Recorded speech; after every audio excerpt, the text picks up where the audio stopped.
আজকে বাংলাদেশ এমন একটি জায়গায় দাঁড়িয়েছে, চোরাবলি সময়ের সন্ধিক্ষণ থেকে উতরে এসে নোবেল বিজয়ী প্রফেসর ইউনূস সাহেবের নেতৃত্বে বাংলাদেশ গণতন্ত্র উত্তরণের যে পথে এগিয়ে যাচ্ছে, সেই পথ যত বাধায় আসুক না কেন, যত ব্যারিকেড আসুক, সেই পথে যত রকম কাটা ছিটানো হোক না কেন, সমস্ত বাধার প্রাচীর উতরে বাংলাদেশের মানুষ আগামী ফেব্রুয়ারিতে নির্বাচনের মাঠে ভোট দিতে যাবে।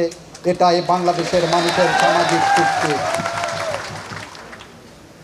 এর কোনো ব্যত্যয় হবে না। এই নির্বাচনকে ভণ্ডুল করতে, বাংলাদেশের গণতন্ত্র উত্তরণের পথে বাধা হয়ে দাঁড়াতে এসে যদি কোনো খুনি গোষ্ঠী সামনে দাঁড়ায়, আমাদের বাংলাদেশের জনগণ তার সমুচিত জবাব দেবে আইনসঙ্গতভাবেই।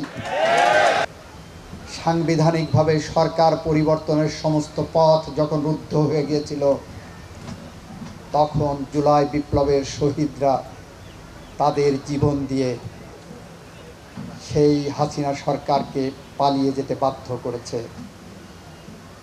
আর বাধ্য করার কারণেই এটাও একটি সাংবিধানিক পন্থায় জনগণ তার ক্ষমতা নিজের হাতে নিয়েছিল।